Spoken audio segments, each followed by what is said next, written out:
Nothing feels better than going viral. When you write something or blog something or podcast something and it goes around the internet and you're getting high fives all over the place, you feel really good. And yet, nothing feels worse than the opposite. When you put something out there and instead of getting congratulations, you get disagreement and sometimes anger.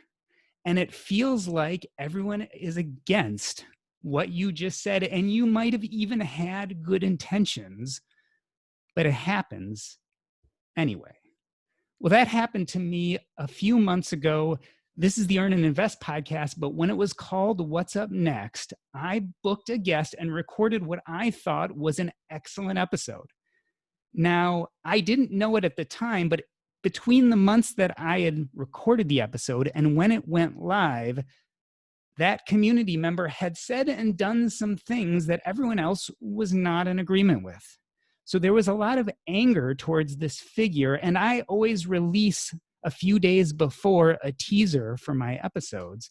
And when I released this teaser, I put it on my Facebook group page. All I got were comments, and they were full of anger. How could you give this person a voice? How could you be a platform for the things that have been done? And usually I'll get 10 or 20 comments on these type of posts. A few hundred comments in, I was a little bit lost because I didn't know exactly what to do. The one side of me said, I truly believe in free speech and I don't like censorship. And I know that what's in this episode is great. On the other hand, I also know that what this person happened to do hurt a lot of community members. And I don't want to give a platform to people who do destructive things.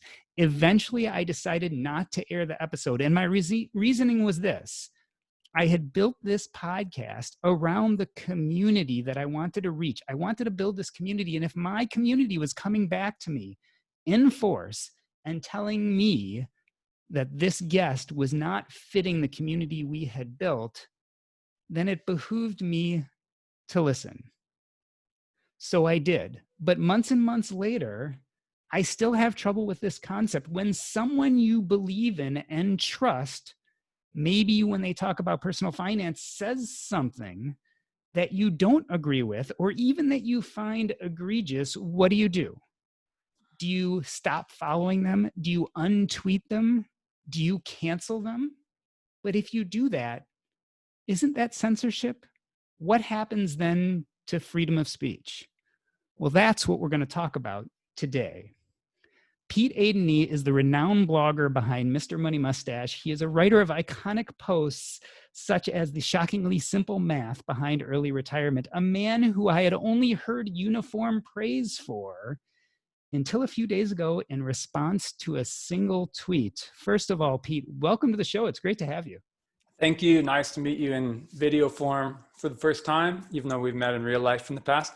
I just wanted to comment. It's kind of funny because I haven't been very universally praised. I've had like the most crazy stuff thrown at me since the beginning in 2011, just because I always write stuff that is not the common, it's like not very mainstream. It's not mainstream to say that you're allowed to spend not all your money in the United States. Like that alone is controversial. So people are mad at me all the time.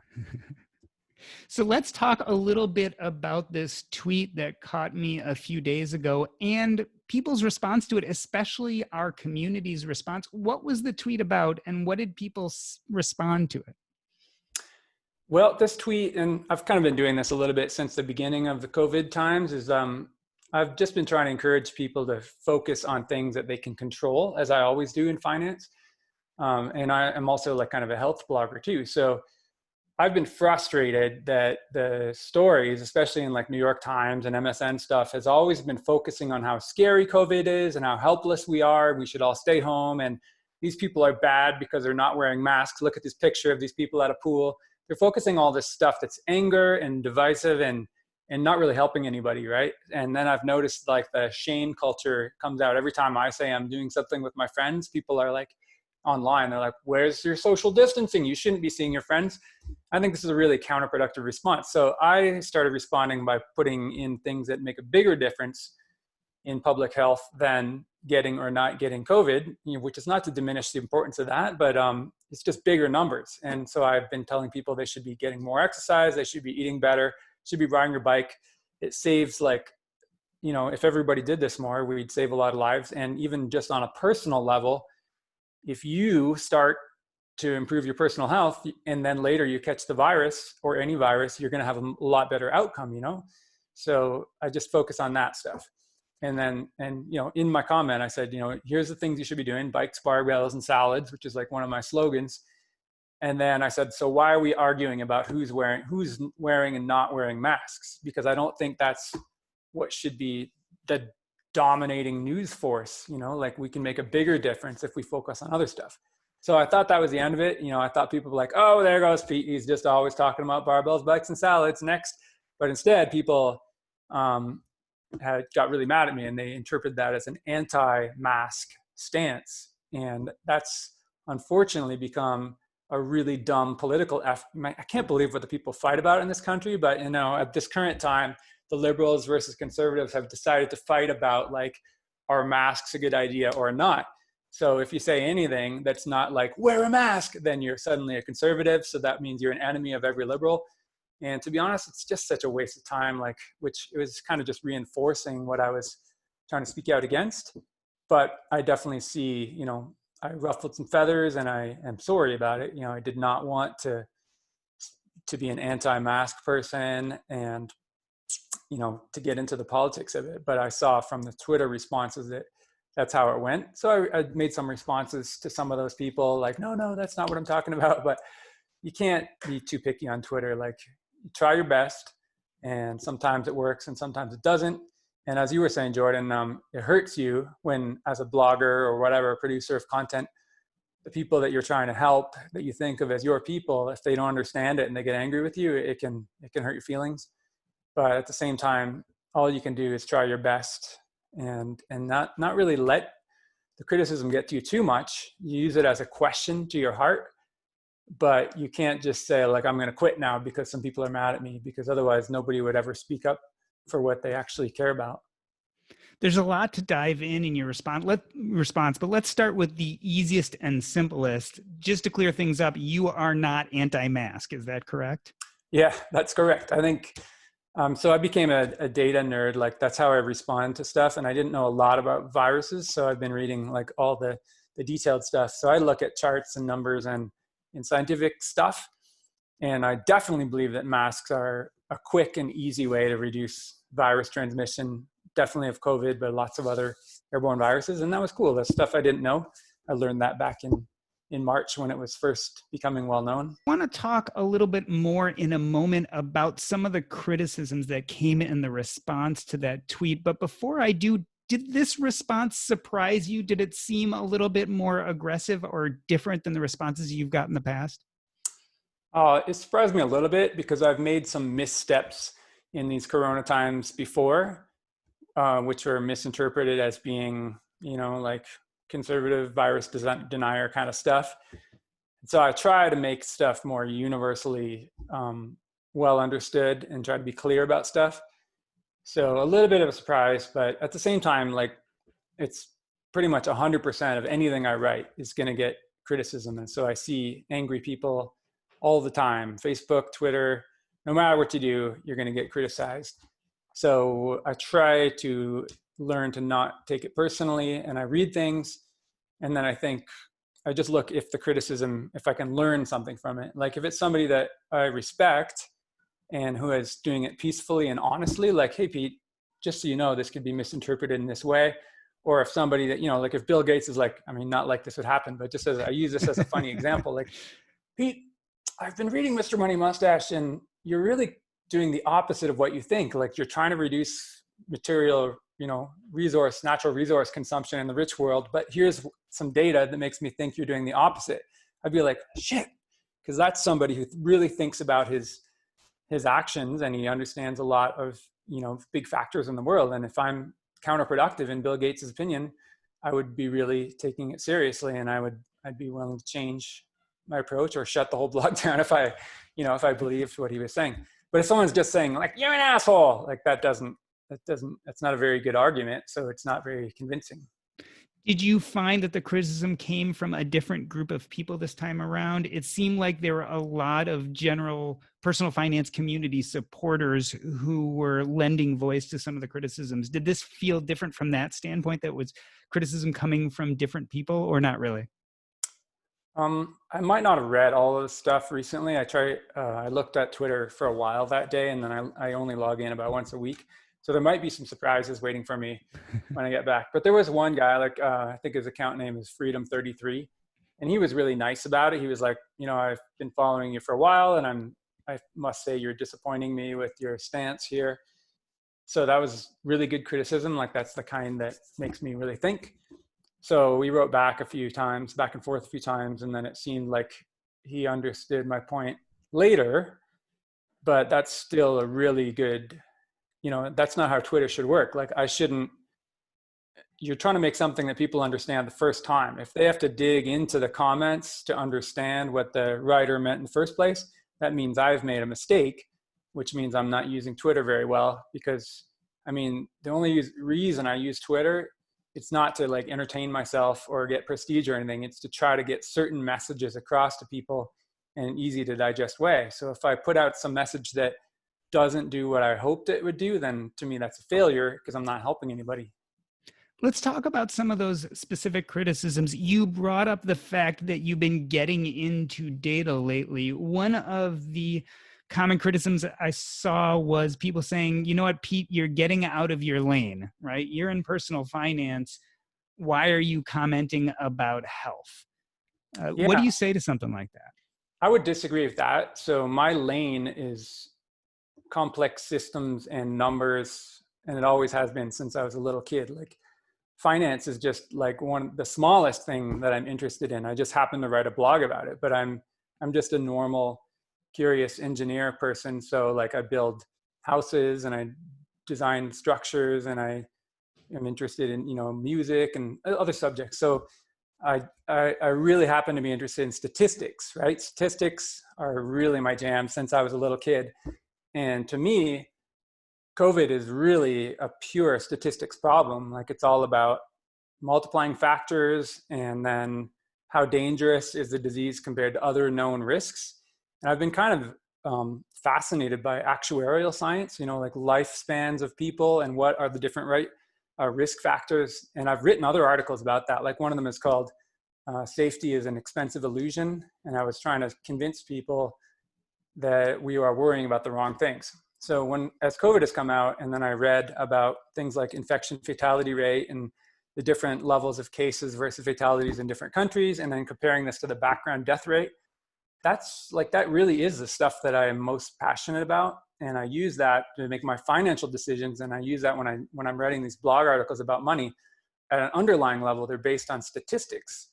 And I just saw as the world's response happened, and then especially American media response to COVID, I saw something very much lacking. Like, for example, New York Times is really fond of saying like, an unimaginable toll, COVID deaths reach 135,000. Like that's more than 60 9/11s and stuff. Like they're comparing it to the wrong thing. And I think that's irresponsible, or at least negligent, ignorant reporting if they don't know. Like, okay, so if you're talking about public health, you have to talk about the context, like look it up. Like every year there are 2.8 million deaths in the US, which is 8,000 per day roughly. So anytime you talk about the deaths of anything, not just COVID, but whether it's nuclear power plants or smoking or car crashes, you have to always say as a percentage of normal deaths, because otherwise your readers, who are probably not scientists themselves, they're just going to see that number and 130,000 people sounds like a big number. But in the time since COVID started killing people in the United States, 1 million people have died from natural causes, right? So it's definitely a big deal, but you need to dig into the details to know how big a deal it is and who are the people that are dying. And those are all the things that I think we should just be reporting in order to, otherwise you're just scaring people, and people can't make good decisions when they're scared. So that's why I've been frustrated with with New York Times type COVID coverage. And I think I see that creeping into the way that the people on Twitter, like if anyone's not into actuarial science and they just read the New York Times, then they're doing their part to be a good citizen. But what they're doing is like, let's be as vigilant as possible about like staying home and not seeing our friends and wearing masks. And they're doing that because their heart is pure and good, right? But they're doing it without even understanding what, they're not getting the actual information. So then they're not making good decisions and not sharing good decisions. So it just frustrates me because I'm a numbers guy and I think everything should be explained with some numbers.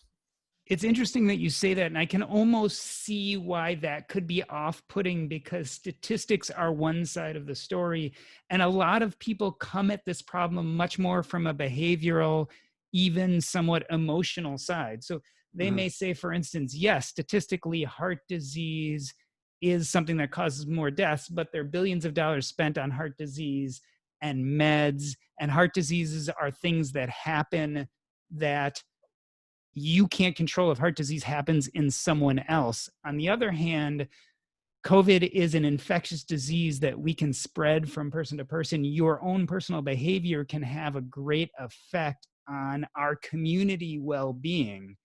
Yeah. And so sometimes when they see that sole mathematical look, they have trouble connecting to it. Yeah, you're right. And that's really my failing, is I think about stuff all in terms of math and probability fields. Like, for example, if you're going to drive a car, you are definitely harming everybody else in the world from pollution. And then you're definitely harming everybody in your town from the chance of like either scaring them or making noise that disturbs them or crashing into them, but it's not very likely. So we choose to make that driving decision periodically when our own needs are worth basically being an asshole to everybody else. A small amount of asshole, right? Because it's a small probability. And that's how it is with viruses too. Like, so then you move on to the flu. Every time for every season, you always may be carrying an infectious disease, like most likely a flu type virus. And you can always spread that to people.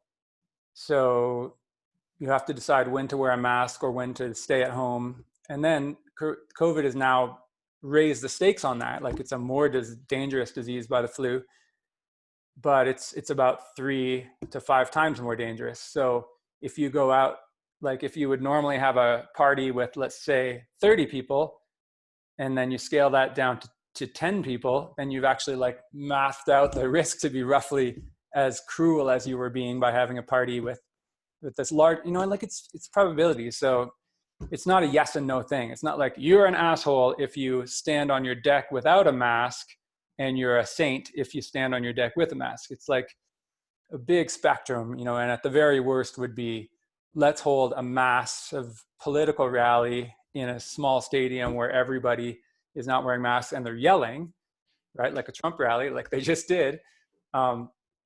That would be a much bigger spreading event than you choosing to have your best friends over for a backyard barbecue. But people were treating these things as if they're all the same, which they're not. So I don't know. I think one of the main reasons it's become emotional, because like you're saying, there's tons of shades of gray.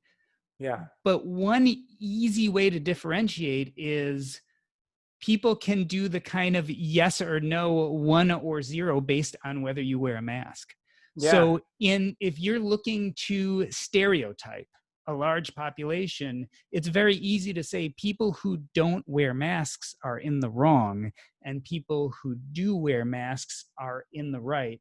And because it's such a simple variable, I think it's really become a hot discussion point. And I think tempers do rise because it's very easy to see a picture of someone walking in the middle of the street without a mask on, surrounded by masked people, and think that person is the person in the wrong. Yeah, but that's an outdoor setting too. Like that's outdoor transmission is way less of a big deal than indoor. So, and this is the kind of stuff that I try to encourage my readers to think about, is like, think about the numbers instead of thinking in black and white. So if I'm a school teacher and I insist on not wearing a mask and all my students want to be not exposed to the virus, when I'm in a classroom, that is a big imposition. Whereas if I'm a solo bicyclist on an empty bike path and I choose not to wear a mask, that's completely different. And I want people to think about everything as, as shades of gray and not be judgmental. And even if somebody is being inconsiderate, chances are it's not a huge deal of inconsiderate. Like we are a selfish creature in general, human beings. So you just got to accept that, and you can choose your friends who are more considerate, right? Without actually making newspaper stories about people who you think are inconsiderate. There was another line of criticism that's definitely adjacent to this that looks from a different angle. And it's this idea of ableism. I saw this brought up, or even privilege. So this idea of ableism is that it's easy for a healthy middle-aged male to say, bike, eat healthy, take care of yourself, lift barbells, but that's really not possible for everybody. There's tons of people who are disabled from the, physically able standpoint. And then there are tons of people who financially can't afford bikes or can't afford barbells or Well, live that in part a, is silly because bikes are yeah. cheaper than cars, and most people drive cars. So, But there is the argument that there are financial circumstances which make some of that more difficult, or yeah. even eating healthy, right? If you grew up in a poor neighborhood that's a food desert and there's not a lot of fresh fruits and vegetables available, these are things that, we have some privileges in life. What do you think about that criticism? I mean, is it a valid criticism to say that maybe that text or that tweet was a little bit insensitive because it didn't take into consideration people who didn't have the abilities that you or I have on a regular daily basis? Yeah. So in a way, yes, it's insensitive. But it's kind of a choice because you only have people's attention for a short amount of time, right? So just like in my earlier little speech about statistics, I'm writing out to a statistical sample. Like I'm not writing to you in particular, I'm writing to who I think is going to read the tweet or the blog post. And most people are able-bodied enough to have choices about transportation. And most of my audience is, to be honest, like fairly high income, well-employed. It's like tech workers. A lot of tech workers read the blog, a lot of teachers, doctors, attorneys and stuff. And then also lots of other types of people. So with this limited amount of people's attention I have, like I'm just trying to send out a message that will create the most behavior change that I can, and focus on one thing. So my thing is reduce the natural resource consumption of the world in the fastest way I can. And to me, I think that's rich people. So I target the economic behaviors of wealthy people. And I choose to, like, there's other stuff, there's like racial unfairness and there's like income inequality, which is sort of the stuff you mentioned. Those are separate problems. And I acknowledge that they're real, but they're not my area of specialty. So I don't want to dilute my main message, which is, hey, rich people, spend less, with like, okay, but also if you're mobility impaired, you should do this. And then if you can't afford a bike, you could do this other thing. Like those are valuable messages too. But like A, those are things I'm not very skilled in understanding.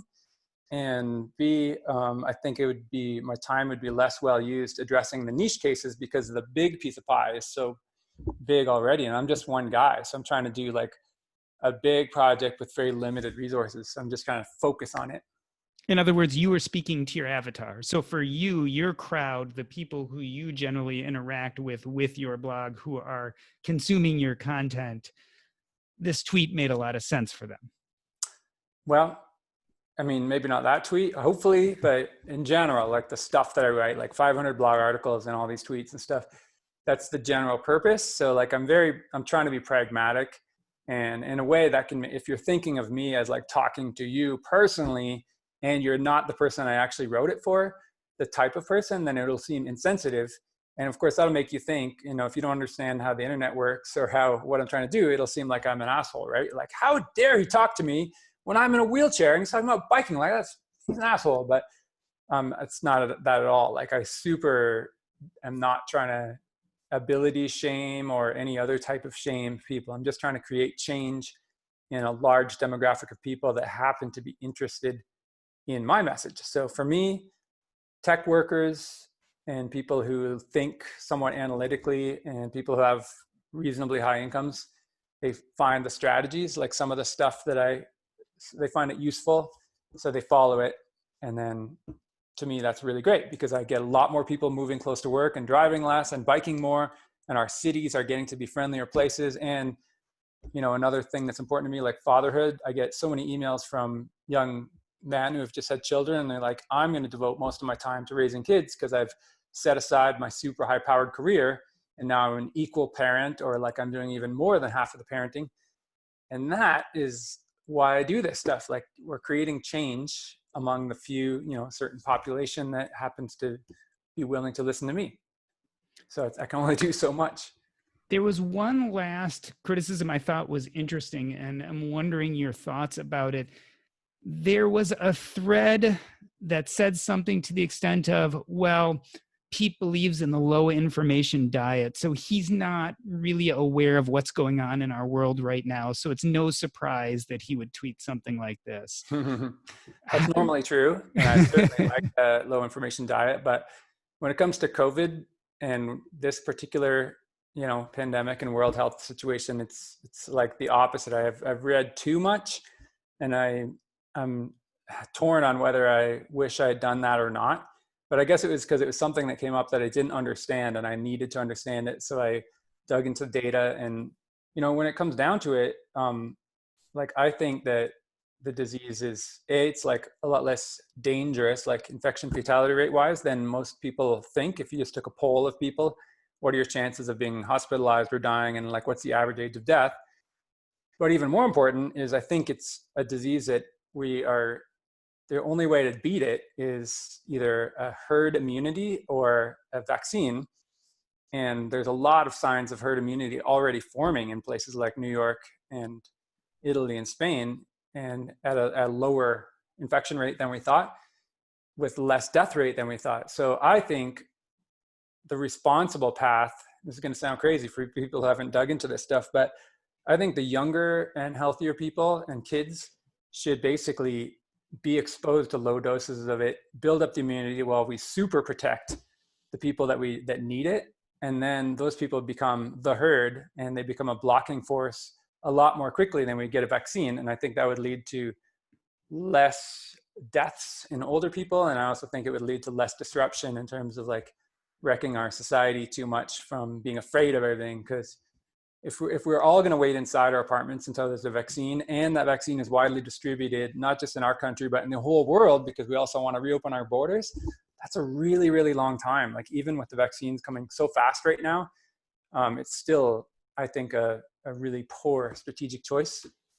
So yeah, my ideology is, I think every time there's a coronavirus case and someone recovers, that's good news, because that's another vaccinated person. And the news stories are like reporting every coronavirus case as if it's a bad thing. I think the only thing that's bad is when people are really sick and they suffer or end up in the hospital. And of course, when they die, those are the only thing that's bad. Every recovery that's not painful for the person is like great news for society. So I don't want this to turn into a big COVID argument. I actually do not agree with that at all, for a number of reasons. And it could take a whole podcast in itself to go through that. There's a lot of studies suggesting, for instance, that we might not ever reach herd immunity, or that immunity might be short-lived. And there's also a lot of evidence that we may be able to get to herd immunity in better ways with less death if we're smarter about it. So like masks definitely lower the threshold to reach herd immunity. And death rates, unfortunately, could very well start rising quite a bit over the next few weeks, because we know that there's a huge lag time between cases, hospitalization, and then deaths. But it's not known as part of the problem. Because most of our country has not gone through the infection. So the theory for the herd immunity crowd is that only when you reach a level of like New York City's type of like exposure, then you would end up with, if you're lucky, herd immunity effects. But most of the US is only like 1/5 of the way there or something, right? Yeah. So until that happens, you have to have deaths and, and the peak the debate is like, how many of the people have to die? And it's going to be like the oldest people mostly, before you reach that. And then is that an acceptable level or not?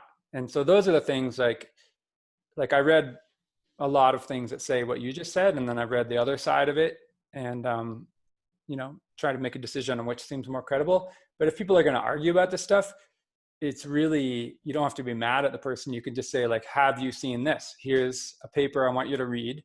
And if you value that person's opinion, then you say, please report back to me with what you think about this paper. And then, I would write back to you and I'd be like, yeah, what do you think? And you'd say, well, I disagree for these reasons because of the following numbers. And then that way, nobody has to be an asshole. Nobody is insensitive. We're just talking about numbers and facts. And like, do you think this is a good trade-off for society or not? That's a perfect segue into talking about some of these bigger picture issues about what happens when we disagree as a community, and certainly on social media. I've heard lots of opinions on your tweet. And if I was to roughly and very generically break them into two groups, one group is unhappy and feels that it was insensitive and is unhappy you put it out there. The other group may or may not agree with you, but what they're really worried about is this idea that people will use that tweet to either try to cancel you or censor you, or that in general in our community, we're taking these little bits of information from the internet and using it to cancel people out and censor them. Do you worry about these things when you put something out there? Like, does it feel like our community has changed and it's a little bit more aggressive and threatening for us to put out our opinions? Well, I've seen that a little bit, especially on Twitter, it happens. And I really disagree with that behavior, I think, but I can't really try to control that. Like if somebody wants to be, like a Twitter police and like, oh, you've said something that's not in line with the proper way of saying things, I'm going to unfollow you, then that's fine. Like I don't feel I don't want that type of person following me anyway.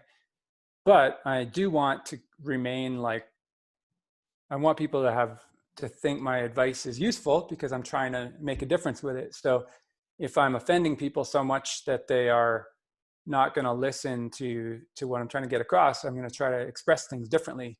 But when it comes to real disagreements like that I'm going to participate in, I've learned, over the last 10 years of getting older, the only real way to disagree with somebody is by asking a question. And it has to be a really honest, non-judgmental, non-angry question, and you have to be wanting to hear the answer. So, if I respect your opinion and you put something that I don't understand, I think is wrong on Twitter or your blog, and if I want to change your mind or at least learn why you think that, I'll say, hey, Doc G, have you seen this other paper by Michael Levitt, and it really seems to disagree with what you said about herd immunity or whatever. How do you explain, or what's your opinion on the difference between these two things? And that way you have a chance to respond, and I'm not compromising our friendship by insulting you. I'm just saying, I've seen this and it's different from what you're saying. So how do you resolve the difference? Because if we're friends, and if anything that's worth talking about with another person, you want to hear their opinion.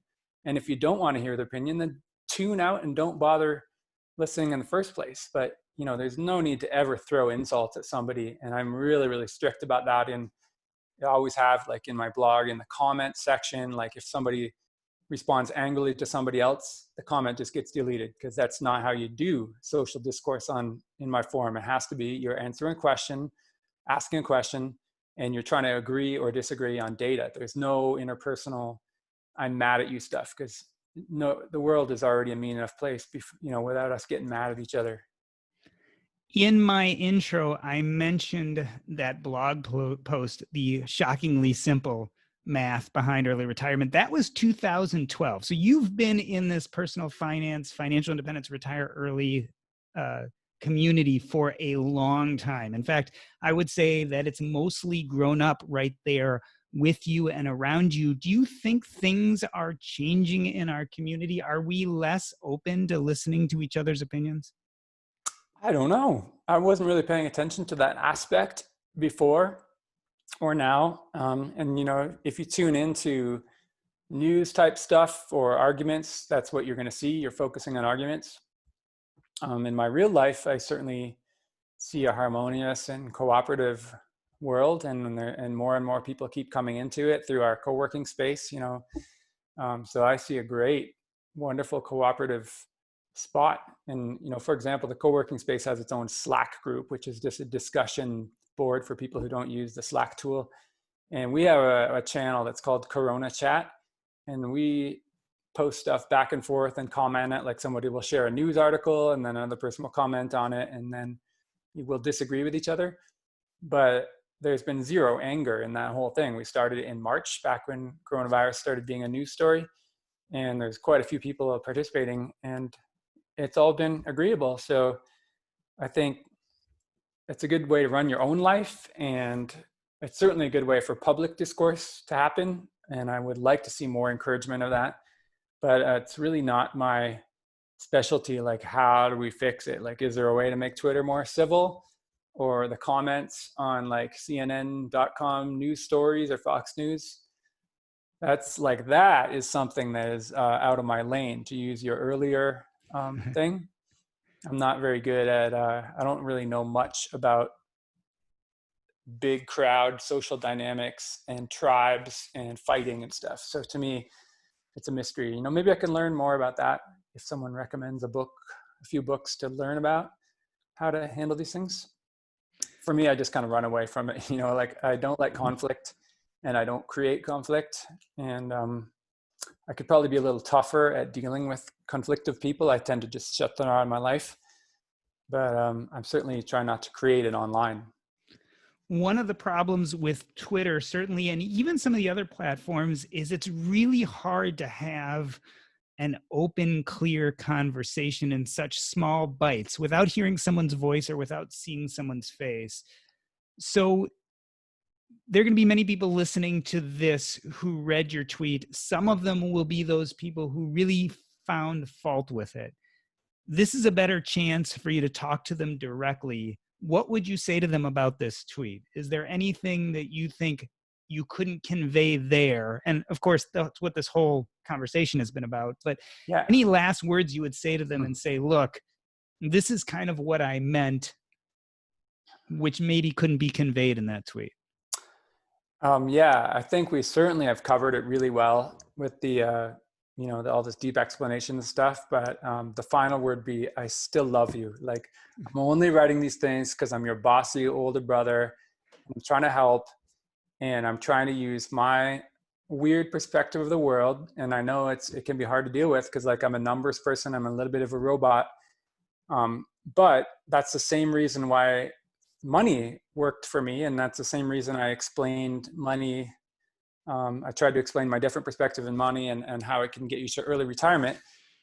It's just because I see things differently, and I see things in terms of the numbers. And then I'm trying to take this side and then explain it to the real world in like actionable advice. So my tweet is just saying public health and personal health are really the same thing. And like 75% of our medical spending or something like that is on these diseases that are influenced by our lifestyle.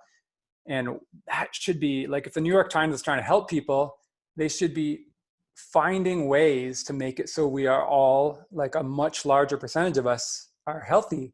And so that there is no obesity epidemic, and there is no diabetic, you know, like, everybody who reads the New York Times should understand that drinking, for example, a can of soda is like smoking a crack pipe. Like, it's super, super bad for you. Not exactly the same degree, but it's like unacceptable. And like, making cookies and giving dessert to your family is killing them. Like, sugar is the devil. Like, this is just one of many public health messages I would love to have more popular.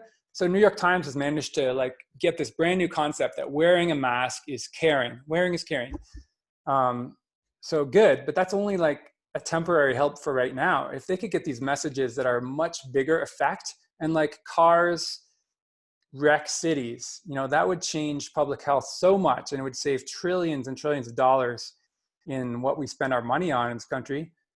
But they're not pushing that message. So I think we should push these messages that do make bigger changes. And that's all I was trying to do with that tweet, is like, let's get healthy, because that basically fixes a lot of life's problems, including today's problem. Well, Pete, I wanted to thank you for coming on today and discussing something that's difficult, which is disagreement. And no one loves conflict, or at least a lot of us don't. And dealing with it and trying to make yourself understood while still delivering a message can be difficult. So thank you for coming on and talking with us today. Before we say goodbye, are there any projects you want to tell us about? Anything in your future interesting happening? Oh, it's just the usual stuff. I'm keeping things light and being a dad mostly around here, which is why I've not been writing on the blog much. So yeah, just I hope I can be back into doing more writing in the future, and hopefully I can recover from the great pain of this Twitter blunder and get back on my feet. This has been the Earn and Invest podcast. On behalf of myself, Doc G, I wanted to thank Pete Adeney. That's a wrap. All right, cool. 3, 2, 1. Go ahead. Hey, this is Pete Adeney, also known as Mr. Money Mustache, and you're listening to the Earn and Invest podcast.